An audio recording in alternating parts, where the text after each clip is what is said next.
අද අපිත් එක්ක ඉන්නවා නන්දන කිතුල් පැණි ව්‍යාපාරයේ අධිපතිතුමා නන්දන මහතා. ඉතින් මම කැමති දැන් ඊට කලින් අපි නන්දන මහතාගේ කිතුල් පැණි වලින් හදපු හකුරු රස විඳින ගමන් තමයි ඉන්නේ තේක්කුත් බීලා. ඉතින් මට පොඩි ප්‍රශ්නයක් තියෙනවා. ප්‍රශ්නේ තමයි කිතුල් පැණියයි එක එක පාටින් තියෙන්නේ. සමහර ඒවා තද පාට, සමහර ඒවා ලා පාට. ඇයි එහෙම වෙන්නේ? ඒ කියන්නේ කිලියට ගහන අණුව වෙනස් වෙනවා, මල්ලට තියෙන බෙහෙත් එක අණුව වෙනස් වෙනවා. ඔව්. එතකොට මලේ තියෙන කාලය අනුව මාස 4ක් යවුවා මාසයකට තියෙන එක පාටක්, අනිත් මාසෙ තව පාට ඉවර වෙනකොට වෙනස් වෙනවා. එමේ එකිනෙකට වෙනස් වෙනවා. එකිනෙකට වෙනස්. ඒ කියන්නේ අර ගහේ මලක රසත් වෙනස් වෙනවා. රසත් වෙනස් නේ. ඒ කියන්නේ නිශ්චිතව දැන් පැණි වල රස මේක කියලා එහෙම රසක් තියෙනවා නේද? ඒක අර නෑ කිතුල් රස කියන්නේ ඒක වෙනම දෙයක්. ඒක මොකෙන්වත් ගන්න බෑ. ගන්න බෑ නේද? පාට වෙනස් වුණාම මේ රසෙත් පොඩි පොඩි වෙනස්කම් තියෙනවා. පාට අණුව රස වෙනස් වෙනවා. වෙනස් වෙනවා. එතකොට මේ කාලය අනුව කියලා කියන්නේ දැන් ගහ මුලදී මල මුලදී කපද්දී එක පාටක්, මැදදී එක පාටක්, ගහ කියන්නේ තෙලිච්ච ඉවර වෙන රන් වෙද්දී එක පාට. එහෙම වෙන්න පුළුවන් නේ. එතකොට දැන් ওই කිතුල් මල් වලට බෙහෙත් තියෙනවා කියනවා කරන එකක්. එතකොට මේ බෙහෙත් තියෙන එක අනුවත් පැණි වෙනස් වෙනවා පාට? පාට වෙනස් වෙනවා. ඒ කියන්නේ ඒක ස්ථිරවම කියන්න බෑ. ඒකට වෙනස් වෙනවා. ඒ කියන්නේ බෙහෙත් තියනවා කියන්නේ බෙහෙත් තියන්න නැතුව මලක ඉතින් තෙලිජ්ජ වැටෙන්නේ නැහැ. තෙලිජ්ජ තමයි පැණි වෙන්නේ. ඔව්. එහෙම කරාම පැණි වෙනවා. ඒ කියන්නේ තෙලිජ්ජ බෝතල් සාමාන්‍යයෙන් හොඳ මලක වගේ තෙලිජ්ජ බෝතල් 4කින් වගේ පැණි බෝතලයක් උණු කරගන්න පුළුවන්. හරි මට දැන් ප්‍රධානම දේ අපි ප්‍රශ්නේ පාට වෙනස් වෙන එක. එතකොට මල් බෙහෙත් තියෙන එකේදී පාට වෙනස් වෙනවා. බෙහෙත් තියෙන කනුවත් පාට වෙනස් වෙනවා. එකිනෙකාට ඒ කියන්නේ බෙහෙත් තියෙන එකේ එකිනෙකාට රහසක්. ඒක කියන්නේ රහස සාම්ප්‍රදායික වල මිනිස්සු පරම්පරාවෙන් වගේ එන එකක් නේ. මේකක්. එතකොට දැන් නම් ඉතින් එක එක බෙහෙත් තියෙනවා. ඉතින් ඔය පළතුරු බෙහෙත් ඒ කියන්නේ ඔව් පළතුරු බෙහෙත් එහෙම. ඒ කියන්නේ ඉස්සරට වඩා දැන් ක්‍රම වෙනස් වෙලා එහෙමද? ක්‍රම වෙනස් වුණාට ඒක සාර්ථක නෑ. පරණ ක්‍රමේ තමයි ගොඩක්ම හොඳ. ඒ කියන්නේ අර මිරිස් එහෙම තියලා බඳින එක. ඔය කියන්නේ අපි දැන් ගත්තොත් වියලි මිරිස්. ඒ ටික ඉව්ව අරගෙන. ඒතර ලුණු පොඩ්ඩක් ගන්න ඕන. ඒකට පැපුල් මුල්. ඒව ගන්න. පැපුල් ගස්වල මුල් ගන්නවා. ඒ කියන්නේ පැපුල් ගහේ මුලක් අපි කියන්නේ තුවාලයක් වුණා කට්ට කන්නමත් අපි තියලා බඳින්නේ ලුණුත් එක්ක. පැපුල් මොන මුල්ද? ඔව් මුලක් ඒ කියන්නේ කොරලා බැඳම ඒක ඇදලා ගන්නවා. ඒතකොට ඒකෙන් අර කරන්නේ තෙලිච්ච ගන්න තමයි මලට ඒක තියන්නේ. පැපුල් මුල්. පැපුල් මුල් කොරලා ගන්නවා. එතකොට තව ගොඩක් ಜಾති තියෙනවා. එක එක කට්ටිය ඉතින් එකිනෙකට වෙනස්. තමාරු කට්ටිය අලු තියෙනවා. ලිප්පල කියන්නේ මේ ලිපියලු කියන හැම දරවලම නෙවෙයි. කියන්නේ මිල්ල දරවල වගේ. මිල්ල ගහේ දරවලින් නේ. ඒ වල අලු තියෙනවා. එක එක ಜಾති තියෙනවා ඉතින්. එතකොට දැන් අපි ඔය සමහර කාල හොඳටම වහිනවා, සමහර කාල හොඳටම පායනවා. ඒ වැස්සයි අවුවයි ඒ වෙද්දිත් මොකක් හරි වෙනසක් වෙනවද මේ පැණි සම්බන්ධයෙන්? ඒ කියන්නේ මෙහෙම එකක් තියෙනවා. ඒ කියන්නේ දැන් හැම අපි ගත්තොත් හැම අවුරුද්දකම මැයි මාසේ තමයි ඒකේ මුල් අදින මාසේ. ඒ කියන්නේ ඒ කාලේ තමයි අපි ඒ කිතු ගාගෙන හැම තැනම එහෙමයි. ඔව්. ඒ කියන්නේ පැලයක් හිටවන්නේ මේ මාසේ එහෙම තියෙනවා. ඒ විදිහට තමයි යන්නේ. කියන්නේ මේ මාසෙට තමයි අලුතෙන් මුල් දාන්නේ ගහේ. කිතුල් ගහේ කවදාවත් යටට මුල් යන්නේ නැහැ. එන්ට යට ටික දිර උඩින් තමයි මුල් එන්නේ. ඒ කියන්නේ පස්සේ යට තියෙන මුල් ඒ ටික දිර උඩින් ඇවිල්ලා තමයි අර වටේ බොකුත් මේ රැයි වගේ තියෙනවානේ. එතකොට මේ මුල් දාන කාලවල මේ මාසවල මල් හදාගන්න බෑ. එතකොට මේ මාසවල මුල් දාදි පැණි නෑ, තෙලිච්ච නෑ. මේ මාසවල මල් හැදුවට හරියන්නේ නෑ. මල් හැදෙනවා, හැදුවට හරියන්නේ නෑ. එතකොට වැස්ස කාලේ මලක් හදාගන්න බෑ. ඒ කියන්නේ මල අවුවට දාන්න බෑ දවස් දෙක තුනක්. මල හදලා අවුවේ තියන්න ඕනේ. අවුවට දාන්න ඕනේ. අවුවට දාන්න නැතුව ඒ කියන්නේ වැස්ස කාලේ ඒක කරගන්න අමාරුයි. ඒ ගොඩක් කට්ටිය ඒ හින්දා ඒ කාලේට මල අතාරිනවා. අනික දැන් වැස්සේ ගහස් නගින්න ටිකක් අමාරුයි නේ. ඔව් ඒක නම් ගැටලුවක් නෑ. ඒක කියන්නේ ඒ කට්ටිය හැමදාම කරන වෘත්තියනේ. ඔව් පුරුදු වෙච්ච අයට අවුලක් කරගන්න පුළුවන්. ඒතකොට වැස්ස කාලේට ඒ කියන්නේ පායන කාලේට තෙලිච්ච වැඩි වෙනවා ඇත්තටම. ඔව්. පායනකොට වැඩි වෙනවා. ඒ කියන්නේ මේ දේශගුණේ වෙනස් වෙනකොට කාලගුණේ වෙනස් වෙනකොට තෙලිච්ච අඩු වැඩි වෙනවා. හුළඟට අඩු වෙනවා. අකුණක් ගැහුවොත් අඩු වෙනවා. එහෙමත් තියෙනවා. එහෙම හුළඟට වැස්සට ඒවට අඩු වෙනවා. ඒ කියන්නේ වැස්ස කාටත් වැඩි අඩු වෙනවනේ. අඩු වෙන වෙලාව. ඒ වැඩි නියම් කාලයක් ආවොත් ඒත් අඩු වෙනවා. ඒ කියන්නේ සාමාන්‍ය මාසයක් පැවුවත් හරි කිතුලක හරියට බෙහෙත් කැපුවොත් ගහේ සාර්ථකත්වය අනුව තමයි මේවා වෙන්නේ නේ. එතකොට තෙලිච්ච වුණ තරම් වැඩෙනවා. ඔව්. එතකොට තෙලිච්ච එහෙම නැත්නම් කිතුල් ඒ පැණි කියන්නේ මල ඒ කියන්නේ සමහර ඒ කියන්නේ එක එක්කෙනා කියන ක්‍රම තියෙනවා. ඒ කියන්නේ තෙලිච්ච අඩු වෙන්න පුළුවන්. සමහරට හොඳට කලින් මලේ හොඳට වැටිලා තියෙනවා. අනිත් මලේ නෑ මැදදී එකම ගහේ වුණත් වෙනස් වෙන්න පුළුවන්. අඩු වෙනවා. එතකොට ඒ කට්ටිය දැන් දෙපාරයිනි දවසට කපන්නේ උදේ කපනවා හවස කපනවා. ඔව්. එතකොට මැදින් තව 3 කැති කපනවා කියලා ඉල මැදිනුත් එක මේ කියන්නේ දවල්ට එකපාරක් කපනවා. 3 කැති කපනවා. 3 කැති කපනවා කියන්නේ ඒකට තමයි. 3 කැති. ඒක සාමාන්‍ය ගහක මල් කපන්නේ උදේ වරුවේ හවස් වරුවේ. විතරයි. ඒක උදේ කීයට වගේද කපන්නේ? ඒ කියන්නේ අපි උදේ 4ට කැපුවොත් එහෙම හවස 5ට 6ට කපනවා. 5ට 6ට. ඒක සාර්ථකම ගහක නම් පැණි ගොඩක් තියෙන එක නම් දවල් වරුවක කපන්න පුළුවන්. එහෙමද? නෑ. ඒ කියන්නේ මල ඇරෙනවා කියන්නේ කියන්නේ තෙලිච්ච අඩු වෙනවා. ඔව්. ඒ කියන්නේ මල පටන් ගද්දි තෙලිච්ච බෝතලෙන් පටන්ගෙන බෝතල් 7ක් 8ක් වගේ ඒ වගේ වැටිලා ඉවරලා ඒ මට්ටමකට එතකොට මල් කපන එක්කිනා දන්නවා එතන ඒ මට්ටමෙන් එහා යන්නේ නැහැ මේ මල. ඔව්. එතකොට ඒ මට්ටම තියෙනවා මාසයක් දෙකක් එක විදිහටම තියෙනවා. ඒ ගානම.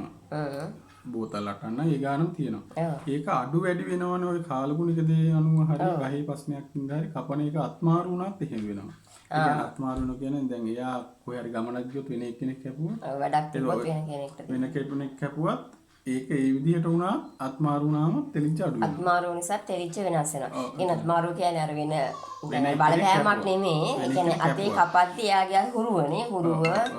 එතකොට දැන් ඉස්සලා කිව්වේ ඔයා අර උදේ වරුවයි දවල් හවස් වරුවයි අමතරව තුන් වරුවක් කපනවා මැද වෙලාවක කියලා. මැද වෙලාවක කපන්න හේතුව තමයි දැන් අර මං කිව්වේ එක මට්ටමකට තෙලිච්ච පුතල් 8ක් තියෙනවා. ඒ මට්ටමට මාසයක් දෙකක් කපන් යන එක්කෙනාට හදිස්සිය අතරමැදදී ඒක අඩු වුණොත්. ඔව්. අඩු වුණොත් ඒක ප්‍රශ්නයක්. ඒ වුණාට එයා දන්නවා මේ ගහේ මේ ගාන වැටෙන්න හදාගන්න පුළුවන් කියලා. එතකොට එයා ඒ වරු දෙකට අමතරව තව මැදින් එකක් කපනවා දවල් වරුවකට හරි රැයක හරි 3 කැටි කපනවා. එහෙම කපලා ඉවරලා මල ආය යථා තත්ත්වයට හදාගන්න පුළුවන් ඒ ප්‍රමාණය. ඒක මට තව පැහැදිලි මදි. ඒ කියන්නේ පැණි වැඩි නිසා නෙවෙයි 3 කැටි කපන්නේ. නෑ. මල හරියට හදාගන්න ඕන නිසා. ඔව් කියන්නේ මල තිබ්බ මට්ටමට වඩා පල්ලෙහා ගිහිල්ලා මලත් ඉතුරු වෙලා තියෙනවා. මලේ තව ඉඳ තියෙනවා කපා ගන්න. තෙලිච්ච ගොඩාක් ආවා. ඊට පස්සේ ආයෙ චුට්ටක් කාලේ ගිහිල්ලා මල මේ වන සවුත් වෙනවා. ඔව් ඒ කියන්නේ කාලගුණේ ප්‍රශ්නයක් එක්ක හරි ආත්මාරුවක් එක්ක හරි එහෙම වෙනවා. ඊට පස්සේ ආයෙ තුන් වරු දවල් වරුව කපලා ඔව් එහෙම කපලා හරි ගියේ නැතු වුණොත් මල පුච්චනවා. ඔව් පුච්චන ඒකත් ඒ විදිහට සාත්‍රයක් තියෙනවා. ඉතින් ඒක කරලා මල හදාගන්න කට්ටිය ඉන්නවා. එතකොට අපි දැන් මේ නන්දන කිතුල් පැණි අධිපතිතුමාගෙන් මට අහන්න තියෙන ප්‍රශ්නයක් වැදගත් ප්‍රශ්නයක් කියලා මම හිතනවා. මේ කිතුල් කර්මාන්තය සම්බන්ධයෙන් දැන් ඔබතුමා ගස් නැගලා වැඩ නොකරට කපන කට්ටිය ඉන්නෝනේ. මම කපන කට්ටියට තියෙන අභියෝග මොනවද දැන් වර්තමානයේ අපේ ලංකාවේ තියෙන? අභියෝග කියන්නේ මේ කර්මාන්තයේ ප්‍රධාන අභියෝග තමයි රිලව්. රිලව් තමයි ලොකුවටම තියෙන ප්‍රශ්නයක්. ඒ කියන්නේ රිලවේ කව මලක් ලෙව කෑවොත් එහෙම ඒක ආයෙ තෙලිච්ච වැටෙන්නේ නැහැ. ඒක නිකන් ලෙව කෑවත් තෙලිච්ච වැටෙන්නේ නැහැ.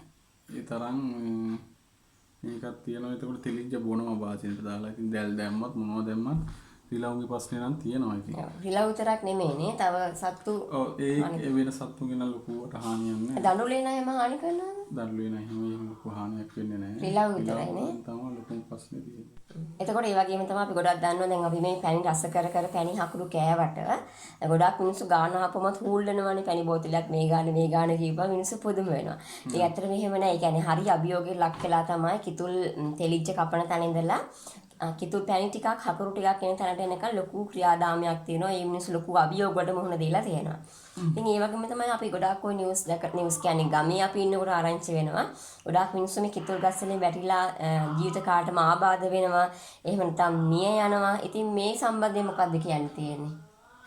මේ සම්බන්ධයෙන් කියන්නේ ඒ කියන්නේ ආරක්ෂාවක් රජයේ මුකුත් උදව්වක් කරලා නැද්ද? ඒක කරලා තියෙනවා. ඉතින් කරලා නැහැ කියලා කියන්න බෑ. ඉතින් හෙල්මට් දීලා දිනවා ඒ කට්ටියට. හෙල්මට් එකක්. ඔව් හෙල්මට් එකක් දීලා දිනවා. ඒතකොට කේබල් එකක් තියෙනවා ගහටත් එක්ක දාගන්න. ඒ වගේ උපකරණ දීලා තියෙනවා. කිතුල් පදින කට්ටියට ඉතින් ලයිසන් එකක් වගේ එකක් දීලා තිබ්බා. ඒක ඉතින් පාවිච්චි කරන්නේ. ඒ හෙල්මට් එකක් කියන්නේ හැමෝටම දුන්නද? ඒ කියන්නේ ඒ කාලේ ඒ කාලේ හිටපු ඒ කාලේ කියන්නේ කොයි කාලේ? 10කට විතර කාලේ. 10කට විතර කාලේ. එහෙම දුන්නා. ඒක ඉතින් ඒ කට්ටිය උනා පාවිච්චි කරන්නේ නැහැ. ඉතින් අර මිනිස්සු කැමති නැහැනේ මට ගස් නගින්න බැරිද? ගමේ එහෙම සංකල්පයක් තියෙනවනේ. එන්නේ ඉතින් ඒ වගේ මට තමන්ගේ අපක්කම් පෙන්නන ගස් නගිනවා. ඒක පාවිච්චි කරනවා. ඒකත් එක තමයි ඉතින් ගොඩාක්ම අනතුරු වෙන්නේ. ගොඩක් ඉතින් ඒ කට්ටිය අපේ කිතුල් පැණි කපන කට්ටිය රා පොඩ්ඩක් බොනවනේ ඉතින්. ඔව්.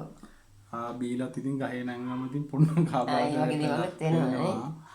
ගොඩක්ම ඉතින් වෙලාව තමයි. වෙලාව ඔය තමන්ගේ කර්ම ශක්තිය අනුව බලපාන ඔය කියන්නේ සමහර කට්ටිය කිතුලට උණ ගහම බඳින්නෙත් නැහැ. නිකන් වෙන ගස්වල කඳවල් බඳිනවා. ඔය කියන්නේ වෙන ගස්වල ලං කරලා ඒ ගස්වල ගිහින් අර ගහට මාරු වෙලා ළඟ ගහක් තිබ්බොත් වෙන ගහක නැංගලා අරකට යනවානේ. එහෙමත් ඉතින් කපනවා. ගොඩක්ම ඉතින් අර ළඟ උණ ගහ යට ගැහුවට පස්සේ අඩි දෙකෙන් දෙකටවත් ඒකට බැමුම් ගැහුවොත් බැමුම් කියන්නේ ලණු බැඳලා එහෙම තිබ්බොත් එහෙම ඉතින් වෙන හානිය ගොඩක් අඩුයි. ගොඩක් අමාරුම දෙයක් ඉතින් සමහර ගස් වලට තියෙනවා අඩි 150 200 උඩට ඒකට උණ ගස් දෙක තුන බඳින්න ඕනේ ඉතින්. එතකොට ඒ කියන්නේ තව උණ ගහක් තියලා ඒකට තව එකක් ගෙනල්ලා බස්සන්න ඕනේ උඩට ඇදලා. ඉතින් ඒ ගහේ ඉඳන් ඔය ඔක්කොම කරගන්න ඕනේ.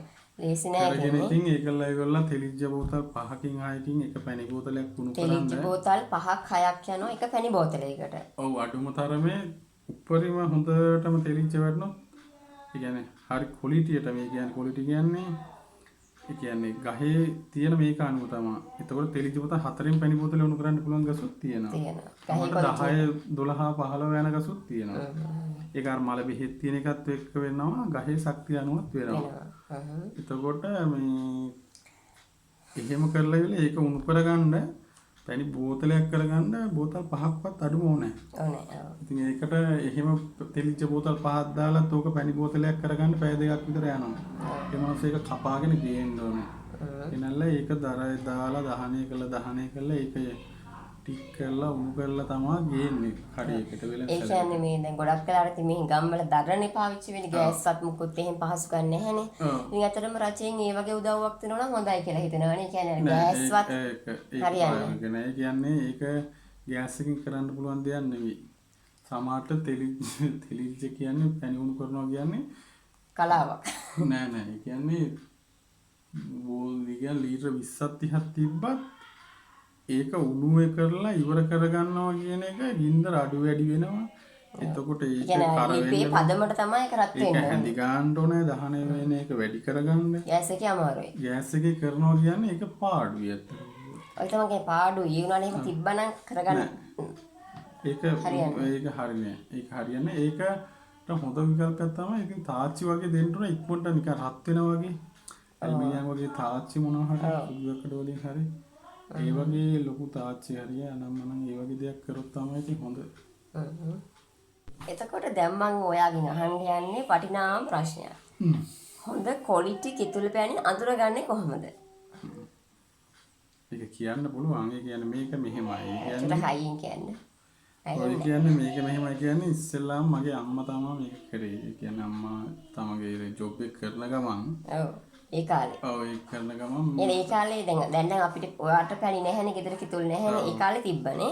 ඒ කාලේ ගෙදරක් තිබ්බා. ඒ කියන්නේ අම්මා ඒ කියන්නේ ගමෙනුත් එකතු කරා. සෑහෙන දවස්වල නම් ඉතින් ගොඩාක් ඔය සීනි දානවා කියන ප්‍රශ්නේ තිබ්බේ නැහැ. ඒ දවස්වල නෑ. ඒ දවස්වල තිබ්බේ නැහැ. එතකොට අපි ගෙදර තෙලිච්ච සෑහෙන ඉතින් ඉස්සර අපි තෙලිච්ච විසික් කරන උණු කර ගන්න බැරිලා ඒ තරම් තිබ්බා. එච්චර තිබ්බේ. ඒ කාලේ සාමාන්‍ය පැණි බෝතලයක් 100යි 150යි.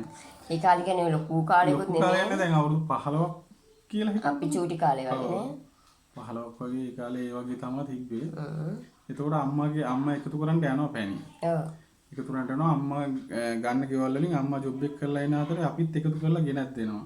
ඒක කාලා තියෙනවා. ඉතින් ඊට පස්සේ මම මේක පටන් ගත්තට පස්සේ මොකද මේක අම්මා කරපු නිසා ප්ලෑන් කරලා නෙවෙයිනේ. කරා නෙවෙයි. ඉතින් අම්මෙන් කරන්න සිද්ධ වුණා. ඇත්තට මේ කොරෝනා ප්‍රශ්නෙත් එක තමයි මාත් මේකට මැදි වුණේ. ඒ කියන්නේ ජොබ් එකෙන් මේක අයින් වෙලා මේ ගමට ඇවිල්ලා ව්‍යාපාරේ පටන් ගත්තට පස්සේ මේක මගේ ඔළුවට ආවට පස්සේ මම පැණි එකතු කරන්න පටන් ගත්තා. අපි පැණි නැති නිසා අපි ගෙවල් ගානේ ගිහිල්ලා එකතු කරා. ඔව් එකතු කරන්න පටන් එකතු කරනකොට ඒකට ලොකු තරගයක් තියෙනවා ගමේ ගොඩාක් කට්ටිය. ඔව් ගමෙත් ආ විතරක් නෙවෙයි අපි දැන් පිටින් ඔය මුස්ලිම් මුදලාලිලා එහෙමත් තියෙනවා. ඔව් ඒකම ගොඩාක් කට්ටිය එකතු කරනවා. ඒ අතරේ ඉතින් මටත් පැණි දෙකක් තුනක් කොහොම එන්න පටන් ගත්තා ඉතින්.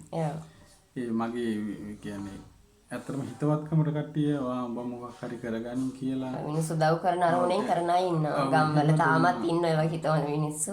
ඔව් එහෙම දුන්නා. ඉතින් ඒකලා දීලා ඉතින් ඔය අතරේ කරගෙන යනකොට මට එන්ටෙන්ට පැණි ප්‍රමාණය වැඩි වෙන්න ගත්තා. ඔව්.